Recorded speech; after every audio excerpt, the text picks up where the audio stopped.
Good evening, everyone. My name is Luz Lanzot. I'm the Program Officer for Education, and I'd like to welcome you all to the first session of our K-Pop 101 series. So K-pop has been in the headlines for a long time now. Last few years, it's Billboard, Forbes, many different media outlets are taking notice of this global music phenomenon. And so this series is going to be exploring what is K-pop. So tonight, our guest speaker, Tamar Herman, she's a Billboard columnist and contributor to Forbes. She covers pop culture and specifically K-pop for various media outlets, and she's been privileged enough to interview some of the biggest stars from Asia, including BTS, GOT7, Super Junior, Red Velvet, to name a few. So please welcome Tamar.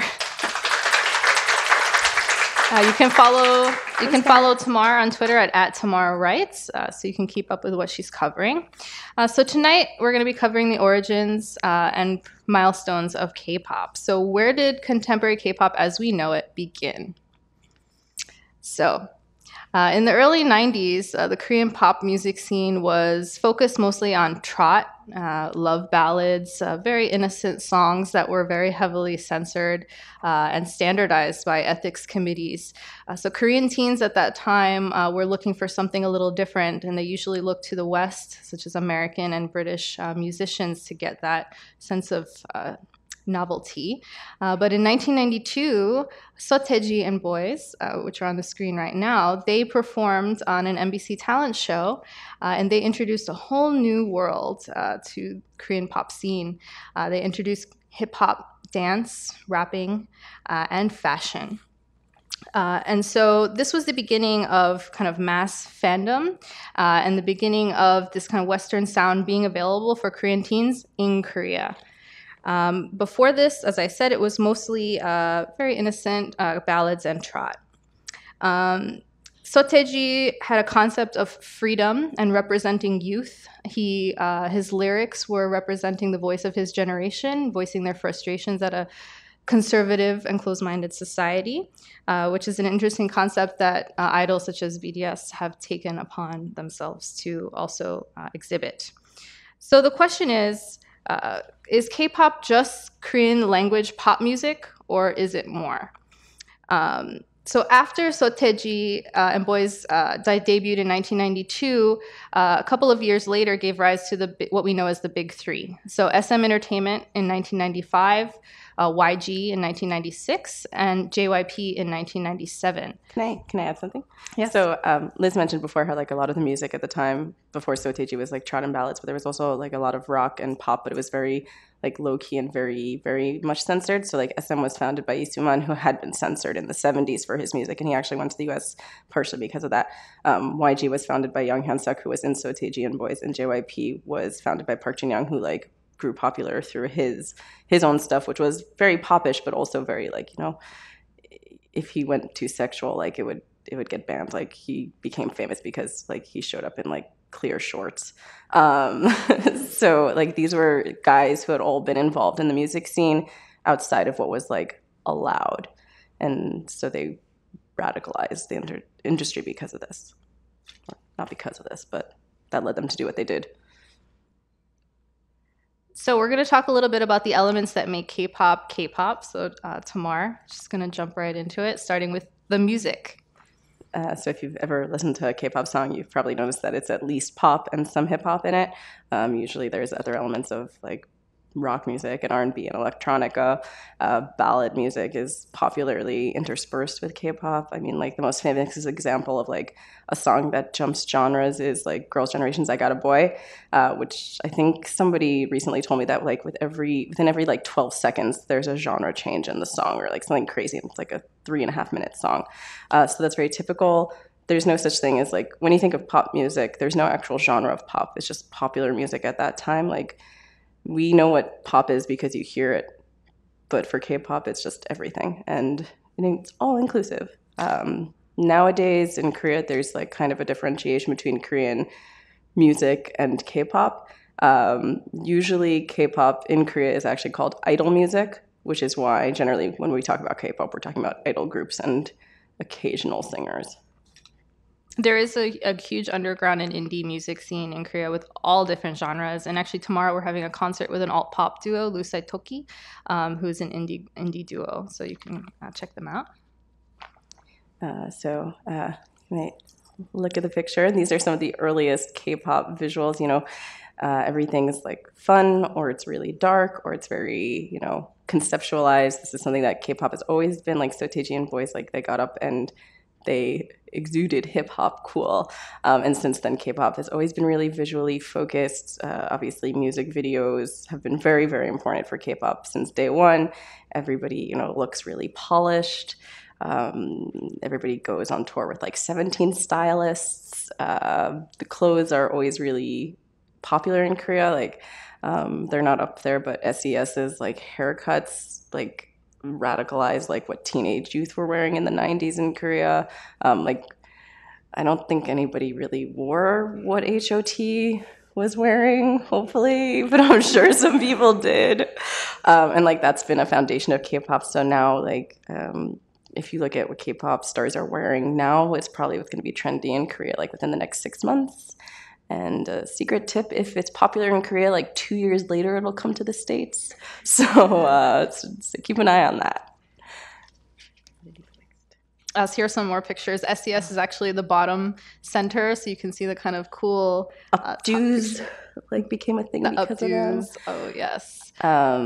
These are like Girls' Generation's G outfits, but these didn't really catch on, but they're skinny jeans. They're colorful skinny jeans. Girls' Generation and SHINee, who aren't pictured here, like the pair of them popularized colored skinny jeans in Korea.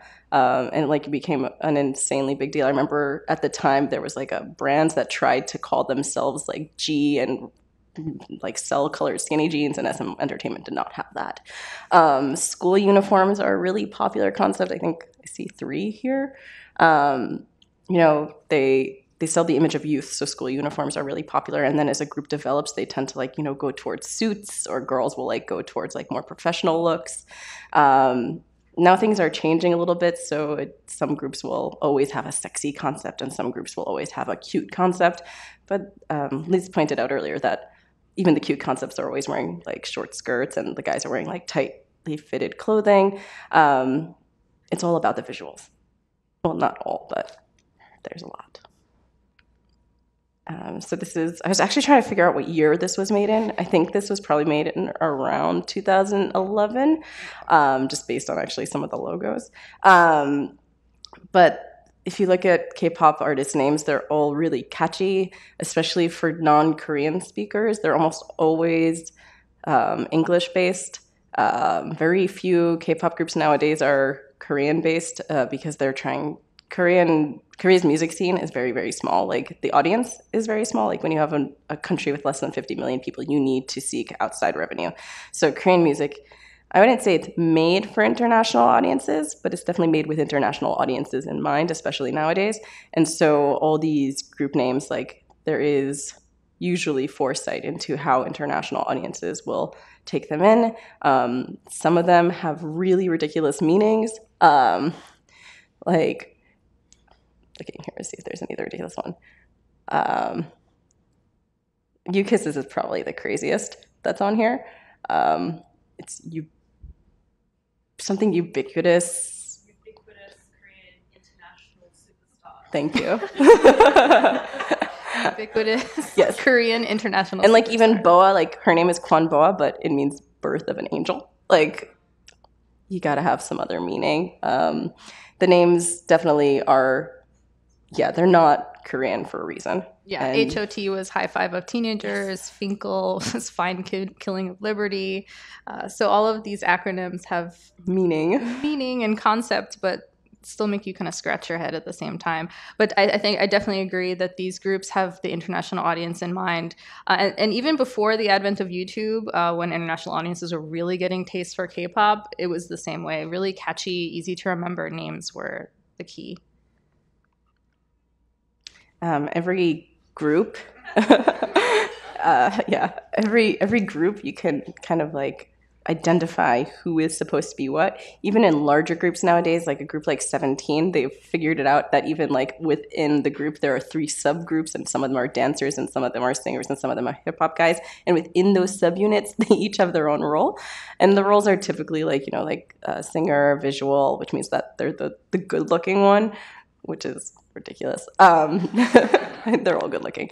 There's the rapper, there's the leader, there's the person who's like a variety show talent, there's the dancer, and then there's the like maknae, which is like the youngest person in the team, and that in itself is a role. So I don't remember if anybody else remembers this, but there was actually a show like years ago called like Maknae Rebellion, and it was having like the youngest members like team up against like their teams together. There's like an identity that's put into this, like how like youngest children have an identity in a family. There's a type to being a youngest, and that's like a part of their role in a K-pop group. So these kind of change, especially with larger groups. Like usually, like sometimes 2 people are the vocalist, but it's definitely something that there is fluidity. Like often, like you'll find that maybe the rapper is also a variety talent, or a dancer is also a rapper.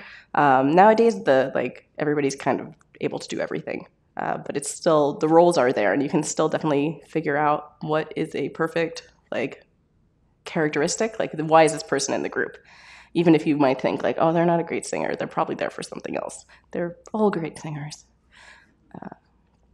So that like dichotomy of like, not dichotomy, that like workarounds of like making everybody have different roles is really important to the group chemistry, and companies tend to invest a lot of time to figuring out which of their trainees are going to work well together. Usually most of the trainees tend to like have a period of time together. Often you'll find that if they haven't trained together, there's like a sense of turbulence that like is underlying the group in their first year or their first few years. Sometimes when they add members really late in the game, like it'll actually like affect their group, like the work that they do.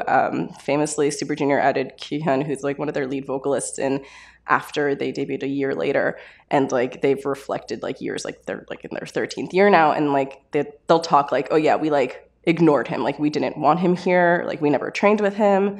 But groups like Big Bang, like each of them has, they don't necessarily get along. Like you'll hear even now in 2018, like they'll say like, oh, we're not best friends, like, but they all have something that they bring to the table and it makes their group click.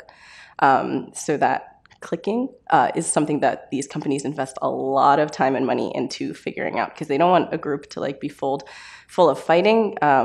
You'll find that like smaller labels who aren't able to invest as much time and effort tend to have more issues where like members, I don't know if anybody saw this, but recently there was a group where two members actually left because one of them went to Instagram and said, I was being abused by a member. Yes, so that's unfortunate, and hopefully that doesn't happen all the time, but figuring out which members belong with which members in a group, like sometimes, especially on like survival shows that put these groups together, people will be sad that a member didn't make it. Sometimes it's because like that member shouldn't be in a group with the rest of them. Like either like they have too big of a personality to be in a group, or like they don't click with a member, and the companies, it's not in their best interests financially or for the group's future to put this member in the group. So they spent a lot of time and effort figuring these things out. I think like famously, Shonu of Monsta X, like he was training at JYP for a long time, and like, oh, why didn't he make it into GOT7? But like, if you look at them, okay, maybe he like didn't work out with 6 of the members or something, or maybe he worked out with 4 of the members. Like, I'm just giving an example. I think he probably would have gotten along perfectly with them, but like, why did he get cut when he's so talented? He's in Monsta X. You can tell he's so talented. So what? You have no idea. Like something internally didn't click and their group chemistry didn't work. So who knows what? But like putting these groups together is really, really important. So that's why a lot of times like trainees sometimes will be there for like 8 years before they find a good group for them. Right. And in addition to making sure that the group is successful as a unit, the group chemistry is a real incentive for fans to get closer to the group. They love watching variety shows and seeing the members interact. And there are things called ships where you really enjoy the friendship between 2 of the members, and that's something you really focus on, and it makes fans really happy, and you'd be surprised how much people invest in their idols' friendships with each other. I like that that's how you defined it.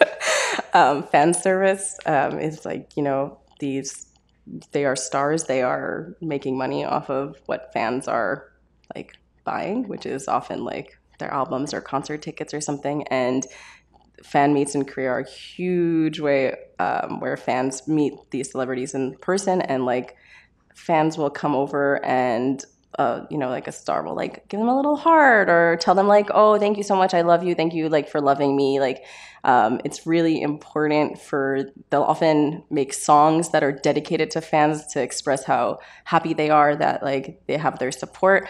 It seems like a little bit cheesy, but it's something that really makes the connection between the fans and the stars really strong. And like groups that have been around for a long time will have like a lot of songs that are dedicated to their fans. Like the members will tend to write the lyrics themselves. It really builds a connection. This connection between, like I was talking about the connection between the members, but the connection between the fans is also really, really important.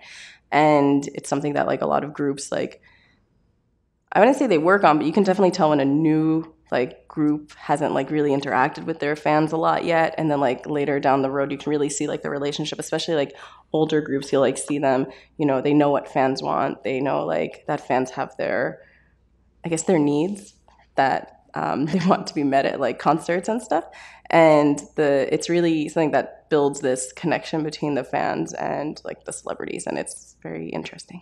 There's a capitalist aspect of this as well for these fan meets where you get to get your signature and shake the hand of your favorite member. You are entered into a lottery when you buy an album usually. And so the more albums you buy, the more of a chance you get to go to the fan meet.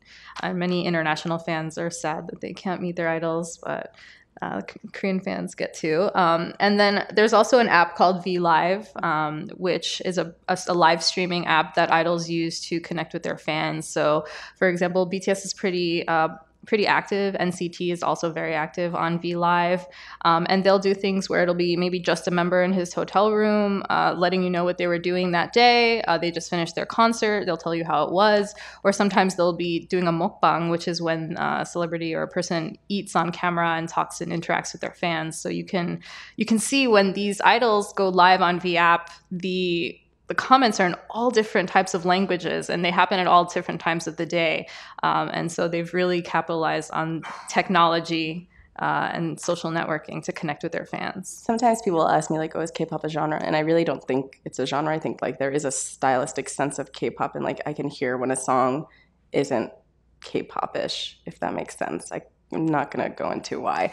But one of the biggest aspects of it is this connection between the fans and the audience. Like, there are very few K-pop fans who will just tell you, yeah, no, I only listen to the music. Like, that doesn't happen.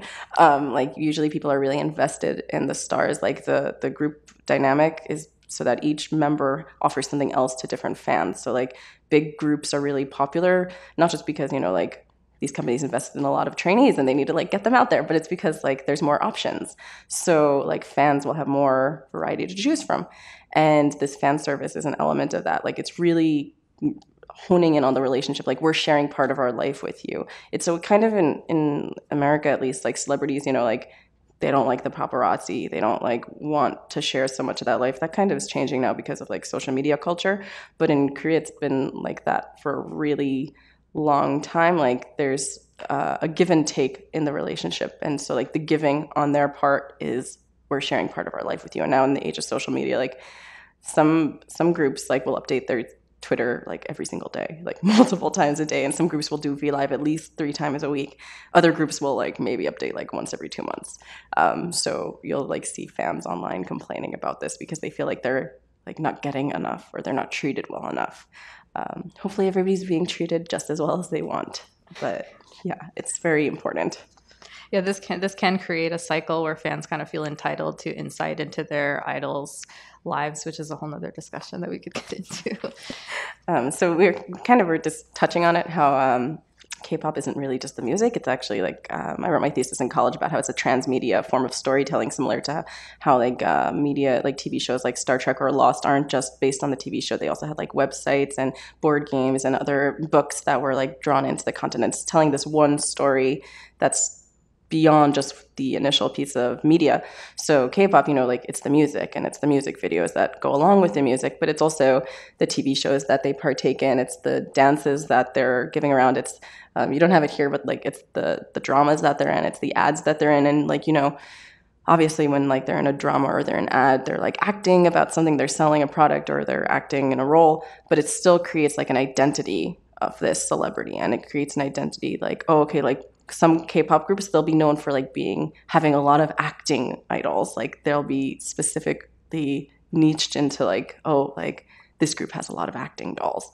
And everything is just kind of, trying to sell these K-pop stars in a way. But like, so it kind of offers everything for everyone. So in bigger groups, especially, like you won't just have like dance videos. You'll also have like, oh, we'll go on V Live, like different members doing different things, and maybe they'll be like eating a certain snack or something, and then that snack will get very popular. So the whole, I guess, goal of like doing, appearing on variety shows and releasing dance videos and releasing anything else is just so like that fans can learn a different aspect about these stars and become even more closer to them. Yeah, something that these groups are getting really great at is showing behind the scenes.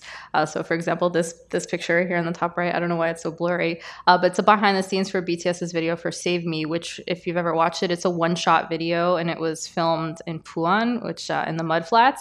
The weather was really terrible, but when you watch the video, it looks really great. And then they released this behind the scenes video of them freezing and dealing with the rain, and you get to see another side of them and kind of appreciate their hard work even more. And I think it's really smart of them to release, their dance practices, and they pair up with companies like One the K or different channels to do dance cover contests. And so you'll see dance teams from all around the world send in their submissions, and the idols actually watch these dance covers, and they sometimes comment on them on their V Lives as well. So fans are always looking for new ways to connect with their idols. Okay. So we're going to go in a time machine. We're going to go back to what's considered the first generation of K-pop. So before this generation, starting in 1996, Seo Taiji and the K-pop duo Deuce were really the only groups creating these like Western sounds that were in the general public's eyes. But after the debut of groups like HOT, SES, Jeskis, this is when like fan clubs became a thing, when mass fandom became a thing, when chanting the idols' names became a thing. So fan chants, balloons. So if you watch any music shows from this time, you'll see the audience with balloons with their names on them. You'll hear the audience chanting the members' names in age order to the beat. And there are also more intricate fan chants where there's a space in the lyrics and the fans are chanting another lyric back to the audience. But again, it all harkens back to making sure that the fans feel included and feel like they're part of a community, which is something that K-pop does really well. This is an R&B duo known as Fly to the Sky. They were super popular for their pop ballads. This solo artist, Lee Jung-hyun, was the techno queen of Korea at that time. She did a lot of kind of out there concepts. She was very risky and daring, but she was very successful.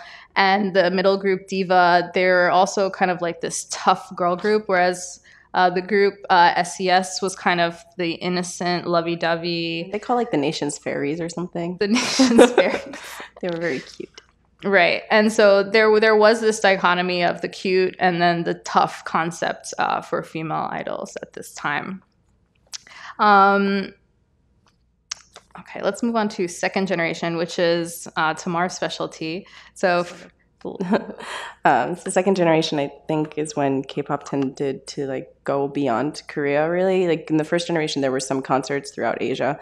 I think Liz told me earlier that SES was the first one to perform in Japan. Don't quote me on that because I heard it from her and I didn't look it up. But the second generation was when really K-pop really thrived internationally in Asia, at least, and it started getting a real awareness. So the first picture on the screen is TVXQ, who were the first boy band to break into Japan. Not on the screen is Boa, who was really the first singer to break into Japan. She had her career was really more stable in Japan than it was before, even in Korea. SM Entertainment really recognized early on that like you had to spread K-pop throughout Asia, and Japan is one of the world's largest music markets, and so like aiming for that was really great. TVXQ all spoke fluent Japanese really early on in their career, or semi-fluent, and like they were named gods of the East for a reason, and they kind of lived up to the title. And Super Junior next to them was the first group to incorporate a Chinese member. That didn't end well for them, but they also included a subunit called Super Junior M that included 2 Chinese-speaking members. And this was the time period where K-pop kind of like dug its roots, like it figured out what everything was going to be about K-pop. When you think of K-pop, the first generation songs tended to be very experimental, and like every group had their own distinct identity, whether like, like I was mentioning the Nation's Fairies, and like HOT did very interesting concepts. The second generation is when you really heard the hook song for the first time. You really like the end of it is kind of when Wonder Girls showed up, and right after this is when Big Bang showed up. So the dates are kind of actually sort of wrong for this, but Girls' Generation and Wonder Girls, and like they really kind of epitomized what K-pop ended up becoming now. So by 2009, when both of these girl groups were at like the top of, or well, not the top because things still went on from there. But in between 2007 and 2008 was when hook songs and virality on YouTube really took off. So all the groups that you just saw, TVXQ, Super Junior, Wonder Girls, Girls' Generation, and there's a few others that aren't pictured here, like Double S501 was really popular at this time. Kara kind of came out right after this. It's when, everyone in Asia started talking about K-pop. Like Wonder Girls' Tell Me was insanely popular, and then Wonder Girls' Nobody was even more popular, and then right after that, Girls' Generation's G just like ignited craziness. And Super Junior's Sorry Sorry also like kind of took on like what a K-pop song should be, was pretty much identified at the time by G and Sorry Sorry, which were really catchy songs that had really easy to learn dance moves, and pretty much you could remember it after one listen. So that hook of it and the easy dance and the really interesting melodies that like were something kind of new but also kind of old, were the things that kind of formed the basis of K-pop at this time. And from then on, we still are talking about them now, and they're mostly, some of them are still active. Well, Wonder Girls' Sun Me is still really active. Some people might be familiar with her songs from this year, which are like still like super catchy. They have easy to remember dance moves, like Gashina's like shooting move. It harkens back to Tell Me from way back in the late 2000s. And then as we moved on to the next generation, everyone kind of built off this, hook, and really kind of, it's new, but it's old and it's experimental, and we're going to try something new while still like keeping those hooks and keeping those elements that we've already heard of. We kind of touched on it before, but pretty much every single K-pop song I wouldn't say ever hear, but most of the singles at least will have a rap or 3. And this kind of like started in that era. Like even Wonder Girls, who had like super bubbly bops, like had a rapper. Actually, they had 2 rappers, but Hyuna left really early and did her own thing now. But from like 2008 to 2012 is when the third generation is kind of, these generations are very fluid. Lisa and I both agree on these generations, but not everybody does. So like the years are kind of suggestions more than anything else. But the third generation kind of built off of the previous 2. So if the first one was kind of aiming for the Korean market and everybody kind of was trying to do their own thing and figuring out how to get to the top on their own, and the second generation was everybody kind of in general picking up on like trends and working them out for themselves. 2008 to 2012 was when kind of everything became aimed for like international audiences more, because like YouTube was just huge at this time and people saw that. They also became more, hold on, I have notes, sorry, the more conceptualized. So like SHINee became known for being like the nation's like younger brothers, and they were known for being very fashionable. SHINee, I mentioned before that like Girls' Generation and SHINee made colorful skinny jeans a thing. Like some people might think that that's really kind of crazy, but most people in Korea knew about SHINee's fashion before they knew about SHINee's music. If you like, we don't have a picture of them, I don't think, but at this point, Big Bang had already been active for a little bit while, but this was when Big Bang really like solidified their identity as first kind of edgy balladeers with Haru Haru, and then they came out with like the hook songs of Lie, and then they kind of exploded with Fantastic Baby in the end of this era, which was 2012. And that was like they were building their identity as these edgy pop stars. But so each group and each singer kind of formed who they are in this era. And it's the first time when we started seeing concepts being applied rather than just like, we're going to try a song, and if the song hits, it's going to be great. Instead, these groups were all forming their own identities. And sometimes it wasn't groups. We mostly talk about K-pop. We mean groups for a variety of reasons. But there are singers like IU who's sort of K-pop adjacent. Everything about IU is that she's a K-pop singer. Like, she was brought up by a company. She's managed by a company like any other K-pop company. But IU kind of breaks barriers because everybody in Korea listens to her versus K-pop, which is more niche. But it's still, like she's the nation's little sister. You had 21 and 4 Minute, who in 2009 kind of ignited this new girl crush trend. We started using the girl crush trend name like only a few years ago, but they were really the ones who started it. And it was like this, if Girls' Generation and Wonder Girls were like cute and girly and they could be like the girl next door, 21 and 4 Minute were like the edgy girls you wanted to be. So it's, everyone always like kind of talks about how K-pop fans tend to be female and young and crazy. And I wouldn't say that two of those things are right, but the larger K-pop audience is definitely more female than male in general.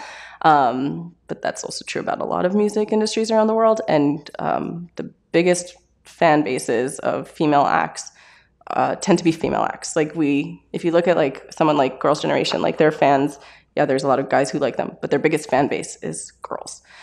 So 21 and 4 Minute kind of, poised themselves as the girls you wanted to be.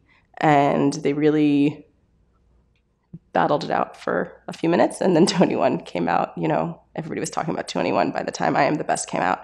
And 4 Minute, they had so much success with like Hate and Crazy, and I wish they came back. But yeah, they kind of changed what K-pop girl groups are supposed to be. And since then, you kind of always had people trying to, I wouldn't say fill their shoes, although definitely some people are trying, but you kind of had people realizing that the girl group ideal is on a spectrum, and there's a lot of different ways to be a girl group, because before that it had kind of been either you could be sexy or you could be cute, and there wasn't so much in between. So nowadays, if you look at girl groups, they kind of all take a little of something and try to figure out what they are based on what those groups set up for themselves. The next generation, from pretty much every generation is fluid, but I'd say from then on, the fourth and fifth generation, which we're about to talk about, are kind of the most fluid because most of them are still active. It's just a matter of like what was popular at that time. If you look at the fourth generation right now, we definitely identify it by EXO and BTS, which some people would consider two different generations based on their popularity, but they're both still really popular, so I'm going to include them together. They're just popular for different things. So at this point, it's when 2013 and 2015 was right after Psy became really popular in Korea, started shying more towards hip-hop, and then EXO came out and reminded people that they like boy bands. Since then, EXO had already been around in 2012, but it was really with their song Growl, which the imagery is seen here. I think this is the XOXO album. Kind of reminded everybody that like pop music from boy bands isn't bad. We don't need like totally rap infused songs. And then BTS came out and proved to everybody that they also like that. So like it's at the era when fans, like really started going towards the identity of a group more than just like the individual songs. Prior to this, fans, like identified with the group, definitely. But at this point, I think it's when fans tended to identify more, not only with the music, but also with like what they were selling, if that makes sense, which is like EXO is like the clean cut boy band next door, and BTS is kind of like the rebels and the underdogs, and they're gonna like tell you how it is. And this was the time when everybody was trying to decide after Psy what K-pop was. And both of them were offering very different identities of what K-pop was. And they're both still super active right now. It's the same era well, I was going to talk about boys again, but the girls are here. Look at all the girls. It's the era when 2013 to 2015 is when world tours really became world tours. Before then, world tours tended to be Asia and maybe a U.S. stop or a few, and maybe Europe. But by 2013 to 2015 era is when like people started realizing like, oh, Australia is also there, and more cities in the U.S. are there, and people really started realizing that if you wanted to have fans around the world, you couldn't just rely on the fans being there around the world. You needed to really invest in them. Like, Luce and I just were in DC talking about K-pop's presence in the U.S., and we discussed how BTS like really, like they're number one, they're top of the game, like it's really amazing. But they came here every year. Like they were here from like their early days. I had friends who were in LA at the Show and Prove show, and they were like, they're literally not sure if they're going to fill this like 300-person venue. And now they're filling out stadiums they're filling out arenas. Maybe stadiums in the future. But like really investing in international fans became more of a thing in 2013 and 2015. Even KCON became more of a thing. Before then, it was kind of like, you should be really grateful if a K-pop concert comes to anywhere near you. Like I remember like there was a switch even in my own mindset after like around this time when it was like, oh, I don't have to go to every single K-pop concert because there's going to be more. But in New York for a while, like it was maybe one every year, maybe every 6 months there was one. But like at this point, it was like, oh, they're all coming. I don't have enough money for this. So that was mostly the guy groups. Girl groups, they don't really come and tour, unfortunately. They should. But for the girl groups, we were talking about how like the earlier generations were kind of like figuring out what girl groups could be. And by the fourth generation, I kind of want to say it's what they should be, which is their own identity. And like rather than like pulling on this concept of what they should be, they kind of found their own identity. So if you look at EXID, they became popular because of Up and Down and Honey's really super sexy dance. And that's great. But EXID's songs are also almost entirely co-written by rapper Ellie. And she spearheaded what they're supposed to be singing about. And I don't remember if anybody else loves this song as much as I do, but the song right after Up and Down got really popular was Ah Yeah. And the music video had them like pretty much saying like, stop looking at us. Like, why are you just looking and objectifying us? And EXID's like music has kind of always been that like sassy sexiness, like we're allowed to be sexy, and they're putting it out there that like we are sexy and we know you think we're sexy and we're going to do whatever we want because we want to. And there was no more of this like shying away from the sexiness. Like they were really taking ownership of this sexy concept rather than like just being sexy. And similarly, Red Velvet, like they're doing all this funky stuff. They're doing this, we didn't talk about FX, who are probably the most experimental girl group. We should have. They're great. But Red Velvet kind of came out and took the experimental nature that FX had and put it towards like the cute girl next door thing and ran away with it. Like there was no more, it doesn't feel anymore with these girl groups that there's, I guess like, not that nothing's fake because it's all coming from an entertainment company, but there was nothing like,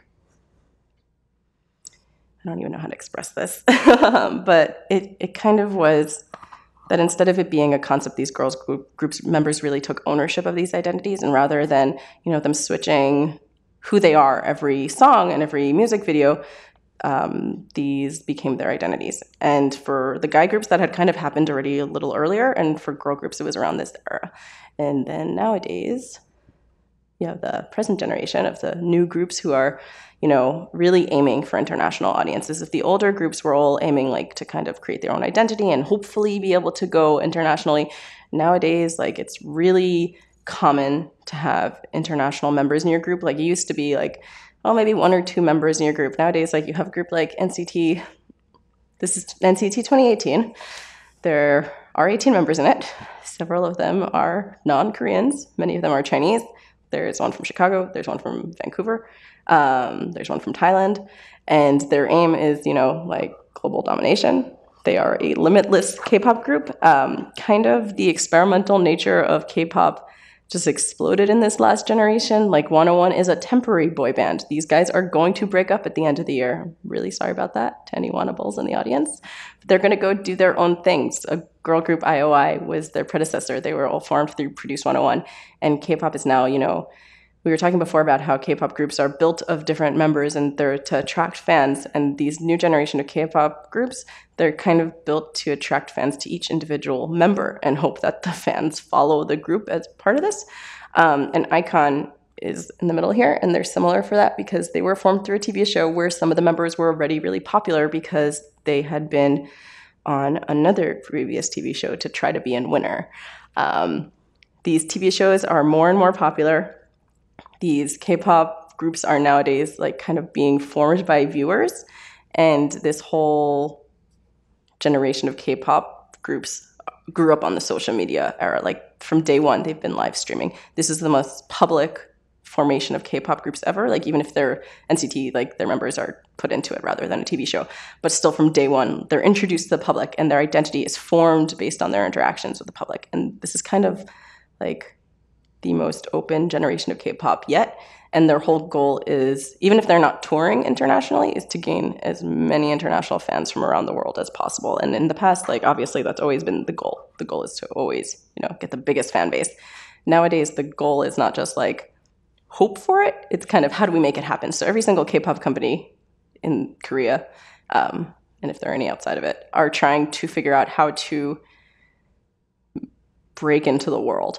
And that's always been something that K-pop companies have talked about. But now they're really trying this in like really intense ways. So you have groups like Twice, where they have several members from Japan and one from Taiwan. And you have girl groups like Blackpink, which have several members who speak English. There are 4 members and 2.5 of them speak English. I'm saying half just because Lisa doesn't always feel comfortable speaking English. So she's half. She's really great at it. But these groups are all, trying. And these companies are trying to figure out how in the globalized age of media do we attract the most fans? Because in the past, it was kind of always like, okay, G went viral. G went viral like fortuitously. It was by accident. The next few generations, they were trying to figure out like, how do we bring concerts to people and gain fans? Like BTS got really popular partially because they were here all the time. Now they're trying to do it. How do we do it from the comfort of VLive? So how do you do that? If you have more members who speak different languages, they can interact with all the fans who are on VLive and talking to them at the same time. So these groups are in the spotlight like 24/7, more so than any other group before, because everybody's phone is a journalist now. And everybody's VLive. Like VLives are changing the industry. VLives, like if a member says something stupid, it's becoming such a bigger issue than if they ever said something on like a TV show. Because if you're watching a TV show at home, okay, maybe someone said something stupid, but that means that somebody who's at home has to go and make this thing a really big public issue. VLive, every single fan is watching this, or every single not fan is watching this. And it's not like pre-taped like TV shows that are edited. It's not, there's not usually scripted. Sometimes actually managers will be in the room and you'll like see them clearly saying something to the artist, and the artist will be like, oh, we can't talk about that, or oh, we have to shut up now, like we have to turn this off. It's changing the whole dichotomy of the relationship between the fans and like the artists, because the artists are actually not as like perfectly coiffed as they were in the past. Like not everything is as scripted as it was in the past, which is a very big criticism of what K-pop is and what it's not. And that's really changing. So pretty much the new generation is on a globalized scene and trying to figure out how to manage that. Does that make sense? Should we go ahead to Milestones, I think, for time? Yeah. We're gonna turn to the trailblazers who paved the way for the international sensations that we see today. So I kind of mentioned earlier, but BoA and TVXQ like broke into the Japanese market. Japan and Korea have a very difficult history, and Korean music was not typically well established in Japan at all, and Korean artists typically could not perform in Japan. That changed, and BoA and TVXQ are kind of the ones who did that, and because of them, Korean music not only exploded throughout Japan, but it also ended up going throughout other parts of Asia. And Korean dramas we didn't really talk about them, but Korean dramas were just as important to this as BoA and TVXQ were, as Korean dramas were really getting popular throughout Asia, even before Korean music was. But these were the first 2 acts to really break into the rather hostile Japanese market, which has always been bigger, has always had more acts, has been really, really important. If you're a K-pop group that can hold a dome tour, that's like amazing. And it's something that every group in Korea wants to achieve. I just heard that, I just think it got announced like 2 days ago that BTS is going to be holding 9 dome tours, I think. I think they're going to be holding 9 dome shows in Japan. And like, that's pretty much unheard of for a non-big 3 company. I don't think anybody's ever held that many before. Maybe Kara, but never in 1 year. And so this is just like, these guys are to blame. These guys, sorry. I'm looking at a TV over there. So BoA and TVXQ like really did this. Like I mentioned before, they all spoke Japanese and they kind of made it work. And they made K-pop explode. In the US, which is like where K-pop is really here right now, finally, like after years of watching it, it's really exciting. This is my left, is Rain with Stephen Colbert. I don't remember if anybody remembers this, but when Time started doing their like Person of the Year like polls online, K-pop fans really came out in support of Rain, who was trying to break in the market as a singer and actor here. And he and Stephen Colbert went up against each other, I think 2 years. I don't remember what years it were, sorry. And at one point, Rain like went on and had a dance off with Stephen Colbert on his show. And that was like the best thing ever. Other soloists were trying to also break into the US at this time. BoA was the first ever album to appear by a Korean artist on the Billboard the Billboard 200 album chart. Her English language album, BoA, in 2009 charted. And that was the first time ever. So now like from 2009, it took until 2008 for someone to get to #1. But that was really, really exciting when BTS did that.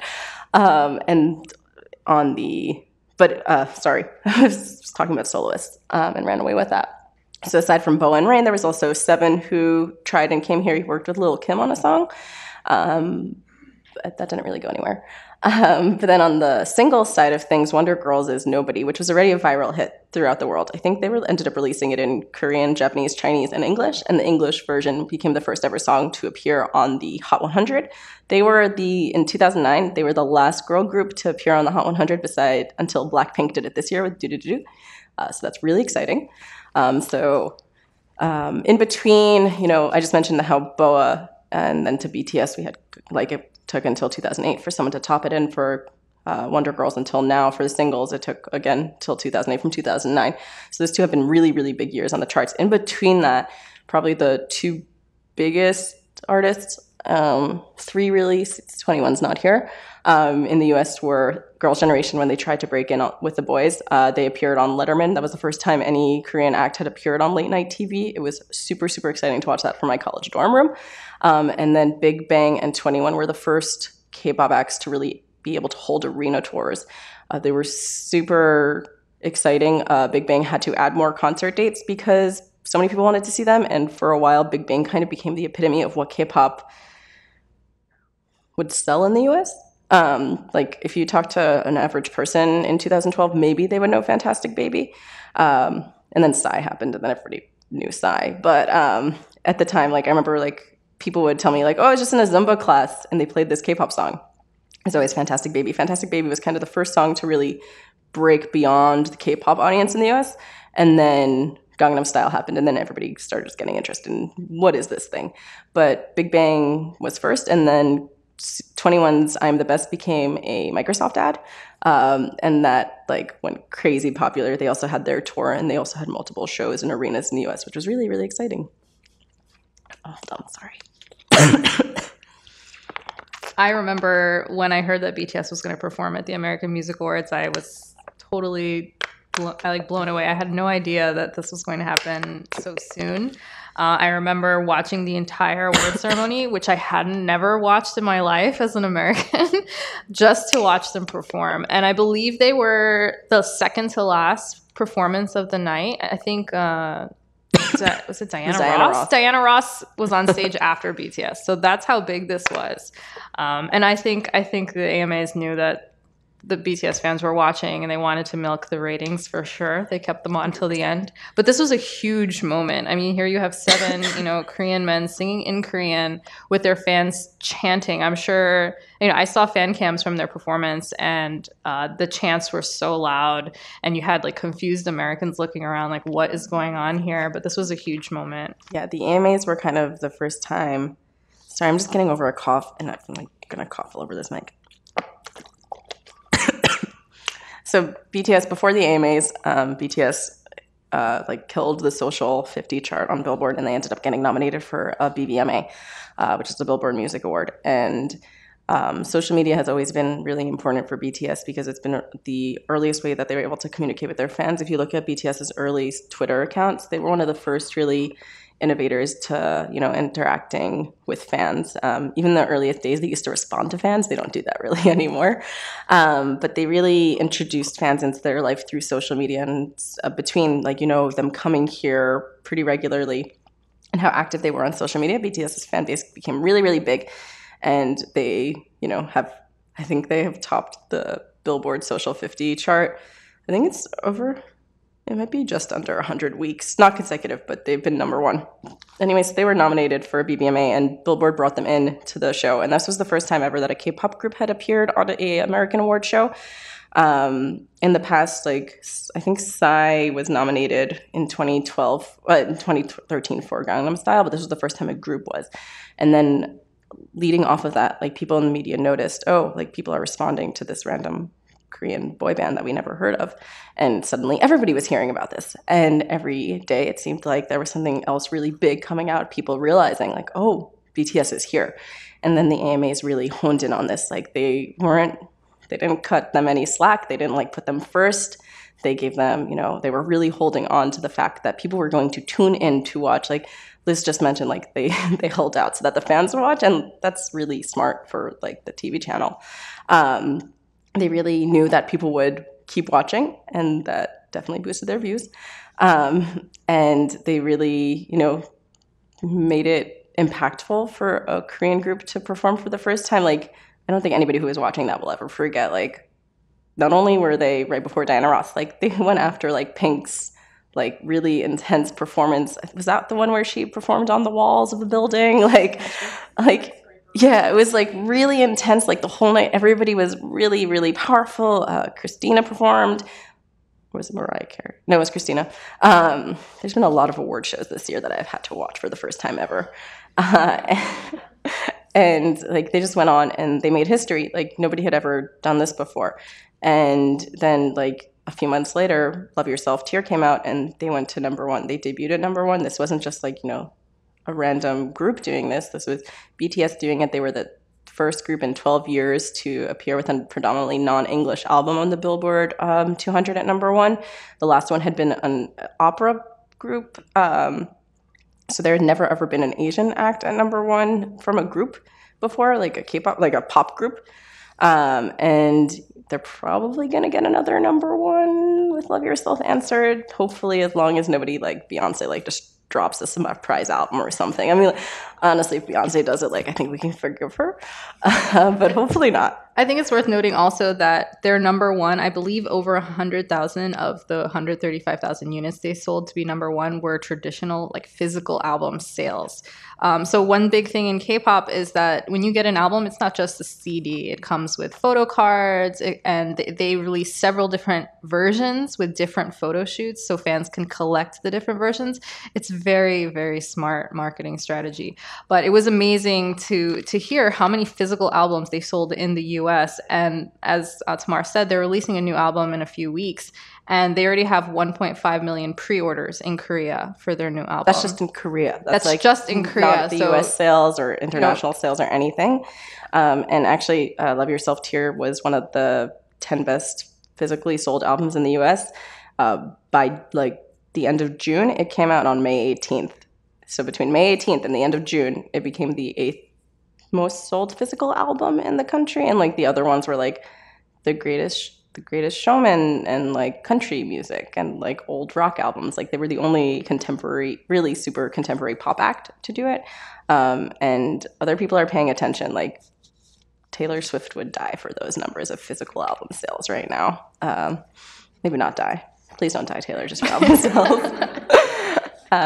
So a lot of people are always asking me like, oh, so like if BTS is now, what's next? And first of all, I'm terrible at predicting things, except that the Masked Singer is going to be on Fox based on the King of Masked Singer on Monday. I said this in DC that it was going to happen. I was really hoping that someone would do that. So that's the only thing I can predict. But the future of K-pop, like it can really go anywhere. The problem with K-pop is that audiences are really volatile.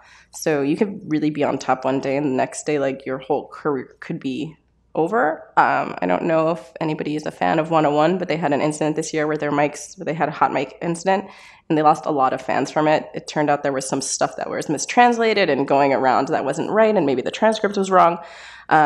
But it didn't really matter to fans, and they literally were on top, and then their next album came out like a few days later, and it just didn't do as well as their previous ones. And it could be, you know, like maybe people decided they didn't like the song or whatever, but it seemed to be directly correlated just to like this hot mic incident. So incidents like this are very, very dangerous to K-pop acts, and companies try to reduce this. That's why V-Live is very, very dangerous. Personally, I'm like really impressed that these companies are okay with this. But I think the future of K-pop, we're going to see even more groups kind of try to figure out, like we were talking about how groups have kind of really tried to figure out how to own their identity. And now we're seeing even more groups create their own identity. More and more acts are writing their own music than ever before. And I think now most of them are writing with collaborators, like 17 in particular. Woozi, he tends to write almost all their singles, but he works with several collaborators, but he works with the same ones almost all the time. I think in the future, we're going to just be seeing the members collaborating with each other rather than, you know, like crediting other producers. Hopefully that would be really cool. Hopefully, like, it'll be earnest and that we'll be seeing a lot more musicality. Personally, I like pop, so I don't really care who wrote it as long as the song is good. But it's something that K-pop fans really have come to value because you want this sense of self in the music. So I think that's going to be like the next generation of music are going to be producing idols and not just like a few at random. It's going to be like all of them. Aside from that, I really have no idea. Hopefully we get to see a lot more music on American charts. Hopefully we get to see a lot more tours throughout the world.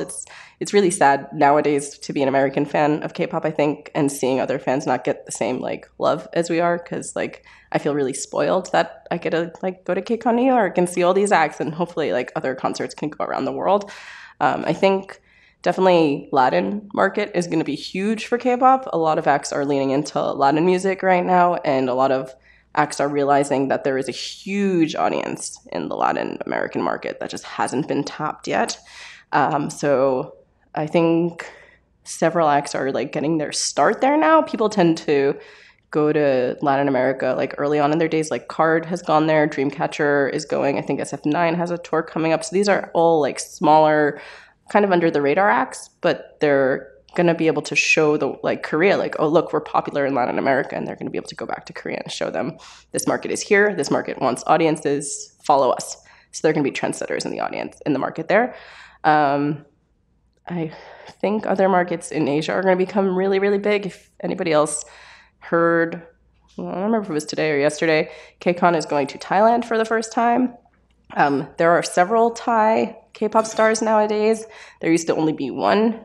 Nichkhun and 2PM was like the first one, but nowadays there's 10 from NCT, and there's CLC Sorn and GOT7's Bam Bam, and there's going to be more and more as the Southeast Asian market really opens up. Hopefully this will lead to, you know, India has a huge untapped market that have only seen a few concerts. The Middle East is becoming really big. SM just hosted a concert in Dubai, and you're seeing like a few more random acts hold like smaller concerts in the Middle East. Africa has, I think, only ever had Eric Nam, but hopefully that's changing. I think there's probably been more, but I know Eric's gone. Europe is kind of weird because people forget it's there. Like, it's really strange. But BTS is going and holding several tours, and GOT7 just went, and hopefully I think more and more groups are going to be going. Future K-pop that I want is more girl groups touring, just because, like, why not? I think girl groups have been very unfairly treated. I think that girl groups have a lot of fans, and if like they were just given the right opportunities, they'd be coming. So if you're here on Sunday in New York, G Idol is performing. Liz knows more of that information than me. Yes, G Idol is performing on Sunday night. Our partner, All That Korea, you can go to their Instagram at All That Korea to get tickets. They're performing along with Ted Park, who is from J Park's Higher Music label. So you can check that out. Well, that's all the time we have for right now. We're gonna go enjoy some Korean food and some drinks up on the roof. But I just want to thank Tamar for being here with us for the first session of the series. And again, second session is on August 23rd, the economy of K-pop. So if you're interested in learning more about the economic side and how Korean culture is exported as a product, cultural product to different parts of the world, you can join us then. And tomorrow we're having a concert with Lusai Toki at 7 p.m. So join us for that. And if you're interested in seeing G Idol, just follow All That Korea on Instagram. They're performing this Sunday.